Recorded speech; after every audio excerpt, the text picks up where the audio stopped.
Itu kalau dari belakang di foto, ya, jamaah yang hadir nggak ada kepalanya semua. Dari belakang nggak ada kepalanya semua, Pak. Karena nunduk semua, Pak. Jadi pas fotonya jadi kalau mau dipublish itu harus diedit dulu, dihilangkan nggak jamaah. Ini dikira ada pembantaian, Pak, ini nih. Ya, ini nggak ada kepalanya semua, rata-rata tuh. Jadi nunduk semua, tidur banyak kan. Nah, karena memang ya itulah, memang biasanya ya apalagi mungkin kalau saya memang gaya bicara saya seperti ini, nggak teriak-teriak gitu kan, nggak keras, ya meskipun bisa mengeraskan suara sebenarnya, tapi memang gaya bicara saya seperti ini. Bagi sebagian orang malah enak gitu buat tidur, makin enak, makin pulas, Pak. Dan saya juga memang ya yang biasa saya praktikkan, saya tidak menegur orang yang tidur, ya biarkan. Pengajian ini kan sifatnya pilihan aja. Yang mau hadir silakan, yang tidak mau hadir ya tidak apa-apa. Yang mau hadir menyimak dengan baik, insya Allah tidak apa-apa. Yang tidak juga tidak apa-apa. Jadi mungkin ada sebagian pengajar, sebagian guru, sebagian ustadz yang kalau melihat ada yang tidur tegur. Bahkan melihat orang hadir, Pak, tidak bawa catatan pun ditegur, ya kan? Ini kan gini, tegur, disindir gitu kan. Oh, ini udah hebat semua nih gitu kan. Langsung dihafal nanti luar kepala kan gitu, Pak. Nah, kalau saya tidak, biasa saya hanya menyampaikan, tapi ya yang terbaik tentunya kalau memang kita berinisiatif untuk menuntut ilmu, ya siapkan semuanya.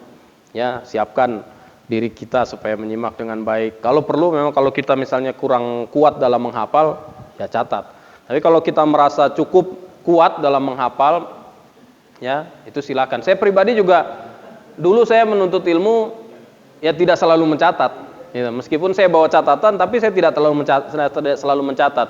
Sampai sekarang pun saya kalau mengikuti kegiatan-kegiatan, misalnya sidang apa, disediakan catatan pun juga ya tidak selalu mencatat. Ada yang dicatat, poin-poin tertentu yang kemungkinannya saya nanti akan lupa, tapi ada banyak juga yang tidak saya catat, tapi alhamdulillah bisa dihafal gitu ya. Nah, jadi memang mengantuk ini memang masalah, dan ini memang sering kita alami, Pak. Bukan hanya saya yakin ya, pasti para dai, para ustadz, para guru lainnya juga mengalami salah pahaman dari para jamaah, ya para jamaah. Saya bahkan sempatlah beberapa kali ditegur oleh jamaah, Pak. Diberi teguran gitu, meskipun lewat pesan pribadi gitu, tapi ditegur, dianggap saya yang salah, ya kan, disalahkan. Contohnya begini nih. Mungkin pernah nggak di sini saya cerita ya? Kan pernah gini kan saya cerita di salah satu kesempatan.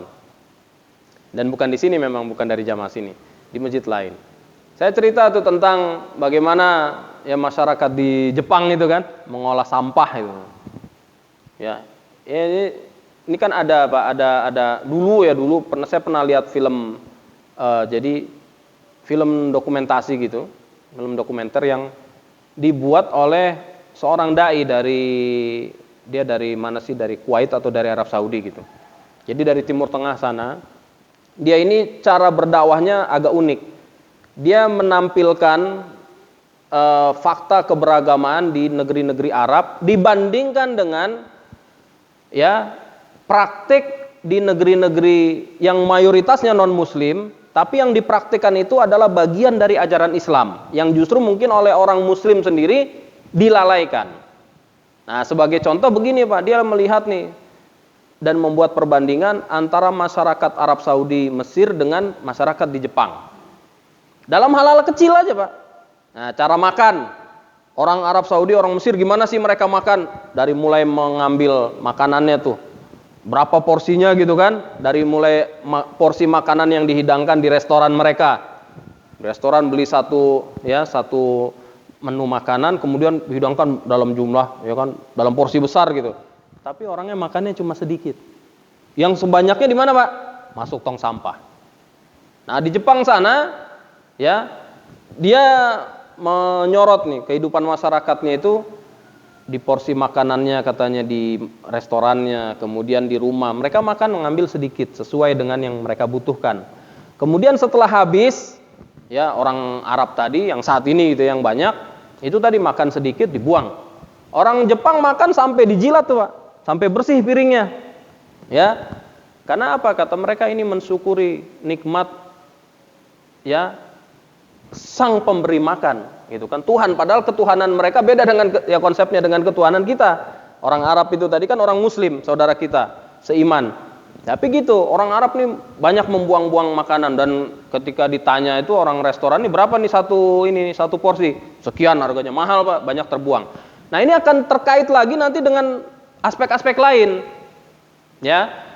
Nah, misalnya apa? Dalam pengolahan sampah limbah tuh.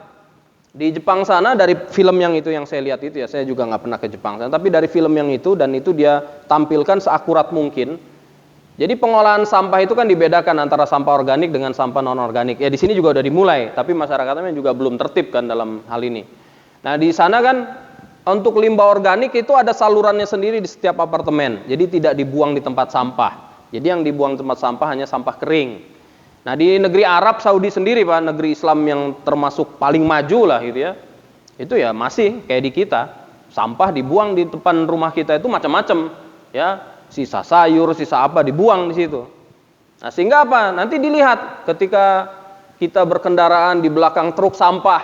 Kalau di Jepang sana nyaman, nggak ada masalah. Di sini kita naik ya kendaraan apalagi roda 2 di belakang truk sampah, ya nggak pengen lama-lama Pak. Pengennya kita salip aja duluin karena nggak nyaman.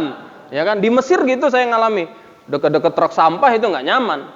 Nah, itu. Terus kemudian begitu juga kehidupan ya orang yang bekerja di bagian kesehatan itu, di Arab Saudi, di Mesir, di sini, di Jepang beda. Penghormatannya di sana lebih gitu, karena memang mereka ini sangat dihormati karena pekerjaan yang mereka lakukan itu sangat penting bagi kesehatan masyarakat.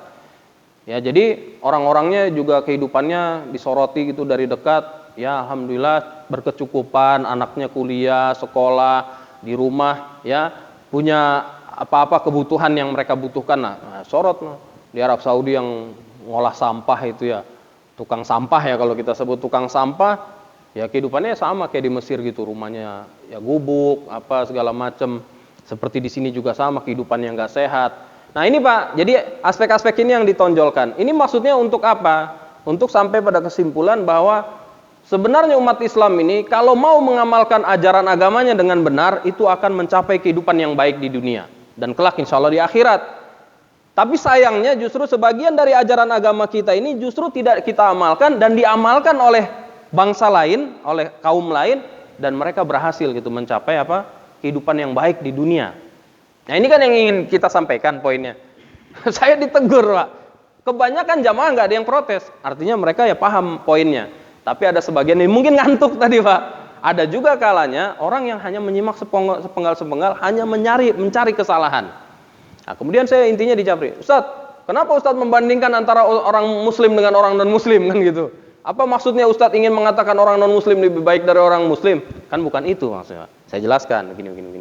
Kemudian saya cross check ke DKM. DKM ada yang paham keliru nggak? Enggak, semua kita paham soal itu baik.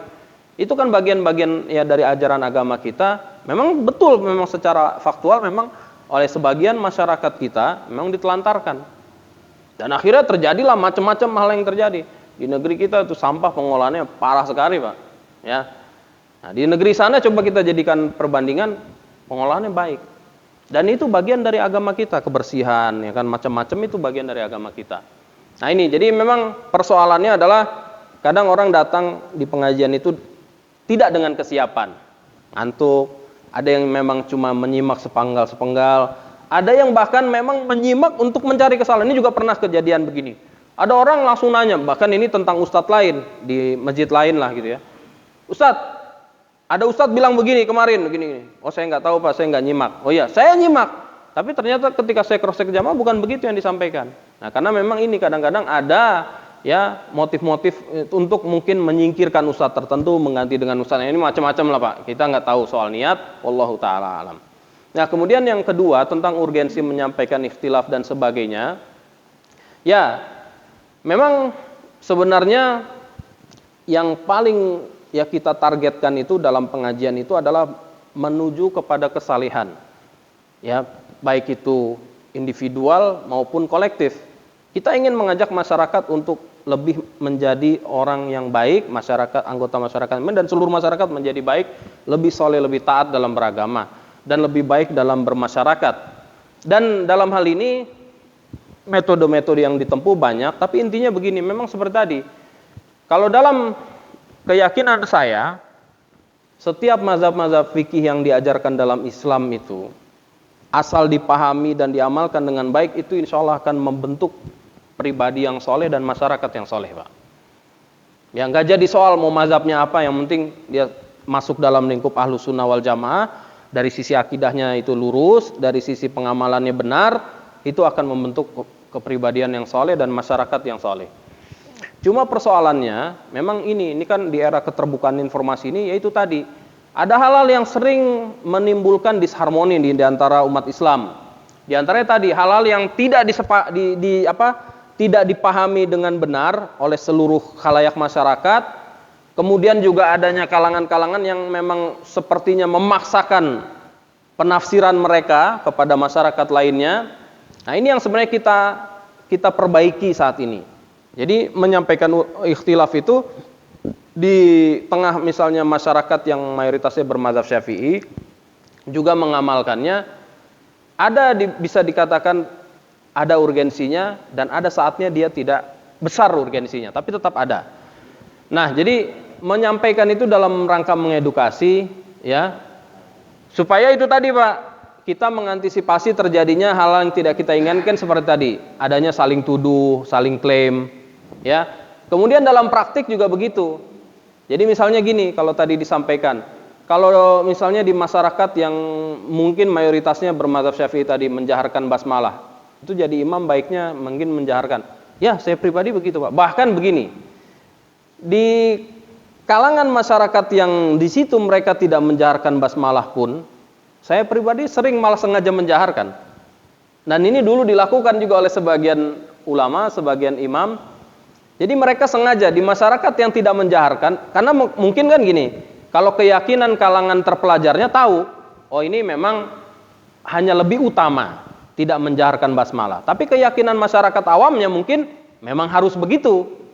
Nah, ketika ada orang yang memang dilihat sebagai seorang yang berilmu misalnya, kemudian menjaharkan, masyarakat akan mengatakan, oh berarti boleh tuh dijaharkan, kan gitu. Masyarakat umumnya jadi yang biasa meyakini, oh harusnya memang begini, kalau nggak begini salah gitu kan. Tapi ketika ada orang yang oleh mereka dipandang sebagai orang yang berilmu kemudian menjaharkan, mereka justru akan mengatakan, oh ini boleh juga ternyata. Itu karena ya guru kita yang ini, ustadz kita ini menjaharkan misalnya gitu contohnya, Pak. Jadi memang malah sengaja. Dan dulu ada yang mempraktikkan begitu, sengaja menjaharkan ketika mengimami kalangan yang tidak menjaharkan untuk menunjukkan bahwa ini sah dan ini boleh. Dan ini bukan suatu kesalahan yang akan mengakibatkan cacatnya atau batalnya sholat kita. Nah, jadi memang cara-cara edukasi ya macam-macam, ya. Ya, kalau dibilang ada urgensinya, ada urgensinya. Dan juga untuk menjelaskan ke khalayak umum tadi. Karena begini, dalam beragama tentunya apa? Kita boleh saja memang mengikuti mazhab-mazhab fikih yang ada ini dalam rangka tadi membentuk kesolehan individual ataupun kolektif. Dan dalam rangka tadi kita berjalan menuju kepada Allah Subhanahu wa taala, mencari keridhaan Allah.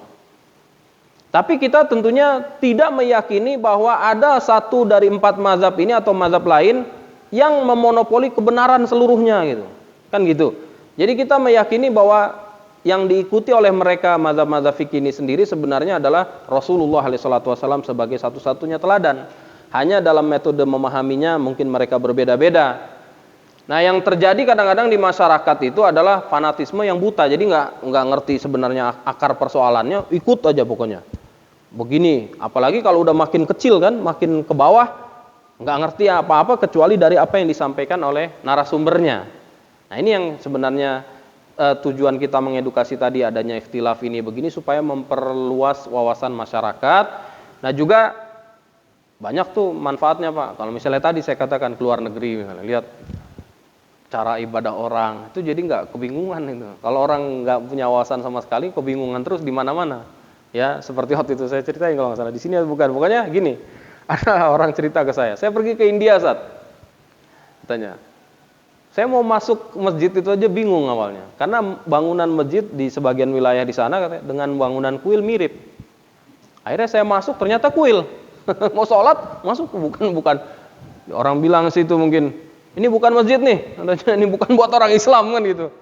Terus kemudian dia keluar, cari lagi masjid. Dia kan mungkin mau tanya ke orang sana juga, ya tidak banyak orang yang bisa berbahasa asing. Mungkin dia juga kesulitan, ya, terkendala dengan bahasa asing mungkin atau gimana. Pokoknya intinya setelah keluar dari kuil dia lihat-lihat lagi masjid. Masjid, ketemu masjid. Masuk masjid, masjid Syiah. Banyak Syiah di sana. Masuk masjid, masjid Syiah. Bingung lagi dia. Ini aduh, beda lagi bukan yang dia maksud. Kemudian masuk lagi masjid, di kesempatan lain masuk masjid milik ini kalangan Brevilia tuh. Brevili itu kayak apa ya? Agama sinkretis mungkin antara Islam dengan Hindu gitu. Jadi macam-macam lah keyakinannya dipadukan. Nah, kemudian ketemu akhirnya masjid Sunni, ya. Nah, masyarakat India, Pakistan, Bangladesh, terus Kashmir, Afghanistan itu ya, yang sekarang sedang ramai itu kan banyak juga di sana yang bermadzhab Hanafi. Nah, masuk masjid di situ masyarakatnya didominasi oleh kalangan bermadzhab Hanafi, nanti ibadah sholatnya juga beda. Artinya gini misalnya, ya kita biasa menjaharkan amin di belakang imam kan. Imam ini ghairil maghdubi alaihim waladdallin. Amin. Sendirian amin kenceng-kenceng. Yang lainnya diem, aminnya pelan, amin gitu. Ya di sini kan juga ada kalau saudara-saudara kita dari jamaah tablik tuh kalau datang dari India, Pakistan kalau ikut sholat. Kalau nanti seorang dari mereka mengimami biasanya yang lain dari jamaahnya nggak menjaharkan amin. Dan memang itu di mazhab mereka dan itu juga di sebagian mazhab Malikiyah. Ya, ini sholat bingung juga nih kok beda aminnya nggak keras.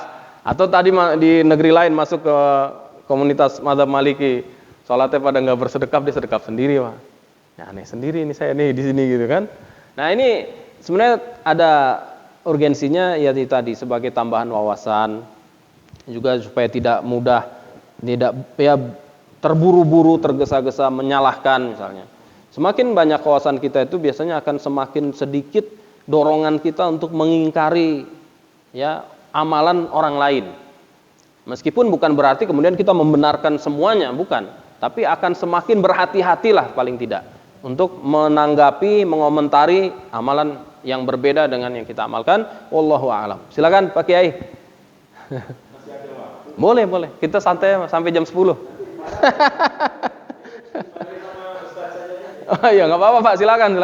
Boleh. Ini lama nggak ketemu nih. Berapa tahun Pak ya? Pak Dokter Bayu juga. Gimana Pak? Masyaallah. Barakallahu fiik. Ya.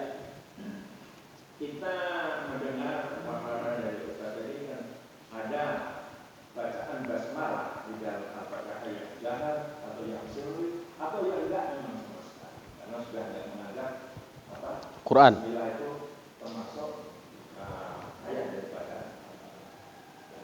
Tapi kita sebagai orang awam kadang-kadang berpikir di sana masih ada perbedaan, walaupun beda-beda itu ada bahkan yang sampai tidak membaca.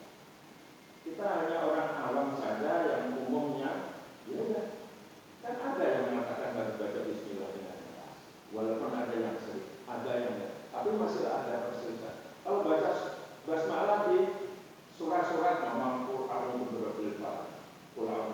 setelah Al-Fatihah itu kan nggak ada perbedaan, nggak ada khilafiyah. Semuanya ada mengatakan itu masuk surat Al-Fatihah atau Al-Fatihah semuanya. Tapi dibaca juga keras. Nah, ini di sini menurut saya memang itu kita harus berlapang dada menghadapi perbedaan. Yang kedua, tadi Ustaz menyinggung sedikit tentang agama yang lain itu nggak masuk surga. Ya, ini sedikit saya ada perbedaan. Menurut saya agama yang lain nggak masuk surga, tetapi mengikuti nabinya yang benar-benar sama dengan nabinya, bukan diselewengkan. Ya. Karena millata abina Ibrahim hanifan muslimah. Dan tentunya Nabi Muhammad kita itu bukan membawa Islam, tapi dari nabi-nabi yang dulu sudah membawa Islam. Bedanya kalau sekarang dibelok-belokkan sama pengikutnya ya itu tanggung jawab ya. Tentunya kalau ada Tuhan itu tiga, ya itu Tapi Nabi Isa nggak bertahan itu. Menurut iman kita, menurut keyakinan kita, semua nabi yang kita tahu 25 itu semuanya masuk surga karena memelihara agama tauhid. Terima kasih. Baik. Terima kasih. Baik, jadi kalau saya tanggapi yang kedua dulu, ini masalah keyakinan agama lain apakah selamat atau tidak. Tadi saya yakin Pak Kiai nggak ngantuk, memang menyimak dengan baik. Tapi saya tadi sebenarnya dalam uraiannya saya menyampaikan agama Nabi Muhammad SAW. Maksudnya begini, jadi setelah beliau diutus, nah kalau setelah Nabi Muhammad SAW diutus, tidak ada lagi agama lain yang dibenarkan selain agama beliau. Tapi kalau sebelum Nabi Muhammad SAW diutus, ya tentunya pengikut para nabi yang lurus, yang tetap setia dengan ajaran agama mereka, dan para nabi memang mengajarkan Islam, yaitu tauhid. Asas tauhidnya ini kan ada di setiap ajaran nabi dan rasul sebelum Nabi Muhammad SAW, dan kemudian juga di ajaran Nabi Muhammad SAW. Jadi ajaran tauhidnya sama, tapi mungkin dalam praktik ibadahnya itu berbeda-beda. Ya, salat juga ada di banyak nabi, bahkan di semua nabi ada. Di Quran Allah menghikayatkan tentang sejumlah nabi mereka salat, ya, mereka salat dan mengajarkan salat, ya. Nah, tapi mungkin praktik salatnya berbeda, tata caranya berbeda, waktu-waktunya berbeda, kaifiat macam-macamnya berbeda. Nah, intinya jadi yang disampaikan agama yang diridhoi oleh Allah Subhanahu wa taala setelah diutusnya Nabi Muhammad SAW hanyalah agama Nabi Muhammad SAW. Adapun sebelum itu, ya para pengikut Nabi dan Rasul, yaitu masuk surga insya Allah. Kalau mereka memang konsisten, istiqomah dalam mengikuti ajaran yang disampaikan oleh para Nabi dan Rasul tadi dan tidak mengubah-ubah, ya tidak mendistorsinya dengan pemahaman-pemahaman yang menyimpang.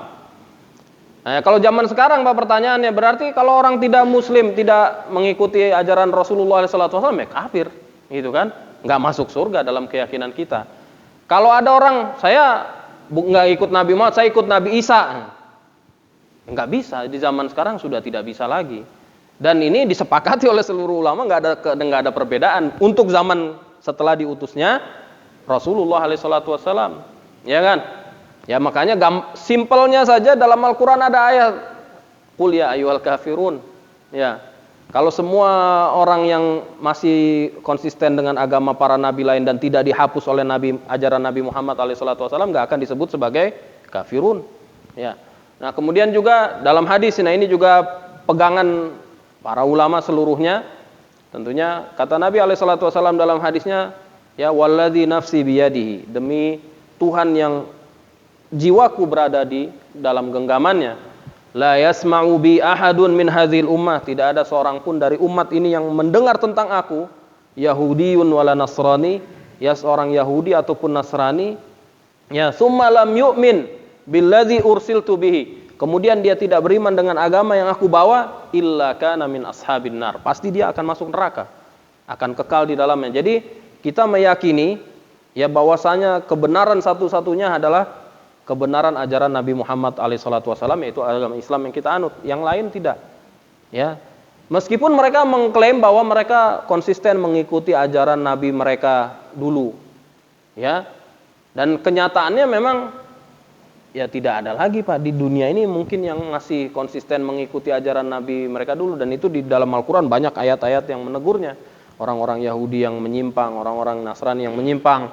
Ya meskipun saat ini ada sih kalangan-kalangan Nasrani yang ortodoks misalnya mengklaim bahwa mereka masih mentauhidkan Allah, tapi mereka tidak mengimani kerasulan Nabi Muhammad SAW, ya dianggap tidak beriman. Dan kita pun meyakini mereka sebagai orang-orang yang tidak beriman. Karena syarat beriman adalah beriman kepada Allah dan beriman kepada Rasulullah Muhammad SAW setelah beliau diutus.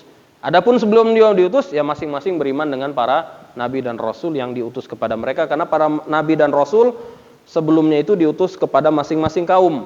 Tapi kalau Rasulullah SAW diutus kepada seluruh umat manusia. Dan ini tegaskan dalam salah satu ayat dalam surah Al-A'raf, kata Allah Subhanahu wa taala, "Qul ya ayyuhan nas." Katakan wahai Nabi Muhammad, ya ayyuhan nas. Wahai manusia seluruhnya. Yang ahli kitabnya, yang bukan ahli kitabnya, yang musyriknya, yang manapun, inni rasulullahi ilaikum jami'an. Aku adalah utusan Allah, ya, kepada kalian seluruhnya. Nggak ada beda, siapapun harus masuk dan tunduk kepada ajaran Nabi Muhammad SAW. Yang tidak masuk berarti dianggap sebagai kafir dan tidak masuk surga. Nah, begitu Pak. Jadi untuk poin yang ini. Nah, kalau memang zaman sekarang ini ada ya ide-ide yang dipropagandakan oleh sebagian orang dan sebagiannya orang Islam, yaitu tadi masalah pluralisme agama, keyakinan bahwa setiap agama itu benar, keyakinan bahwa setiap agama mengajarkan kebaikan, keyakinan bahwasanya setiap pemeluk agama yang setia dengan ajaran agamanya akan masuk surga. Kemudian mereka mengibaratkan agama itu ya seperti roda gitu. Jadi poros tengahnya itu adalah Tuhan, kemudian agama-agama itu seumpama jari-jarinya, jari-jari roda itu. Ya, jadi ini semua agama akan menyampaikan kepada poros yang satu, titik yang satu, yaitu Tuhan. Enggak begitu Pak ilustrasinya sebenarnya. Nah, ini tentang poin yang ini tadi. Dan saya yakin memang Pak Kiai juga keyakinannya sama. Nggak mungkin meyakini di luar Islam orangnya nggak kafir gitu kan. Karena kalau orang di luar Islam mengklaim saya meyakini Tuhan dan saya mengimani monoteisme, tapi saya tidak mau beriman kepada Nabi Muhammad, gitu kan? Saya tapi tidak menjadikan Tuhan 3 atau berapa. Kalau saya kafir nggak menurut antum? Ya, kalau saya nggak ragu-ragu bilang ya Anda kafir kan gitu. Anda kafir. Baik, ini poin yang ini tadi. Nah, kalau yang berikutnya, yang poin pertama, ya Pak ya, tentang bacaan basmalah. Yang tadi disampaikan, memang basmalah di awal Fatihah. Nah, ini makanya tadi saya katakan di akhir pengajian, kalau ada yang belum tersampaikan atau ingin tanyakan silakan. Jazakallah khair Pak Kiai saya ucapkan. Jadi memang diingatkan, kalau bacaan basmalah setelah surah Al-Fatihah yang terdapat di dalam mushaf Al-Qur'an, ya, itu memang banyak dari para ulama tidak memasukkannya ke dalam surah. Tapi sebagian ulama seperti di mazhab Syafi'i yang muktamad. Jadi di mazhab Syafi'i pendapat yang paling diunggulkan bahwasanya begini. Ini tadi belum disampaikan memang. Dan memang rencananya karena nggak cukup waktunya disampaikan di kesempatan lain. Jadi basmalah yang setelah surah Al-Fatihah dalam mazhab Syafi'i pun diyakini, dan pendapat muktamadnya. Pendapat itu jadi dalam satu lingkup mazhab pun mungkin ada lebih dari satu. Dan di mazhab Syafi'i dalam hal ini juga ada lebih.